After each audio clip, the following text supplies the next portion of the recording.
कडू साहेब, प्राचार्य मला वाटते सालुंके साहेब, उपस्थित शिक्षक वर्ग, महिला भगिनी आणि विद्यार्थी मित्रांनो, आज भारताचा 77वा प्रजासत्ताक दिन आपण साजरा करत आहोत आणि या निमित्तानं मला या ठिकाणी मला वाटतं आपण एक संधी दिली. मी आपला सर्वांचा खूप आभारी आहे. एक छोटीशी गोष्ट, मी फक्त 4थी शिकलो आहे आणि मला 8वीमध्ये जायचं होतं आणि त्या 8वीसाठी खूप प्रयत्न केले पण मला शक्य झाले नाही.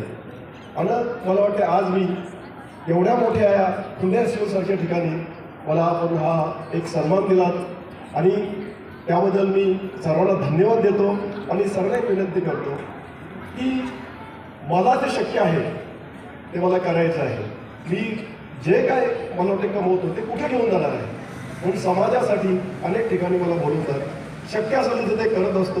मला वाटते मी काय इथे जे काम केलं ते मोठं बिलकुल नाही. जोपर्यंत आहे तोपर्यंत समाजासाठी शक्य असेल तेवढं मला करायचं आहे. माझं यासाठी कुठलं राजकारण नसतो, काय नसतो, काहीच नाही. पण तुम्ही मला बोलवलं, पुन्हा एकदा मला संधी द्या, निश्चित तुमच्याकडे येईल. तुमचे काय जे काय थोडीशी काय सहकार्य आहे, मला वाटतं काम करण्याची मला संधी जर तुम्ही दिलीत पुन्हा एकदा करीन. एवढं बोलतो आणि थांबतो. जय हिंद, जय महाराष्ट्र.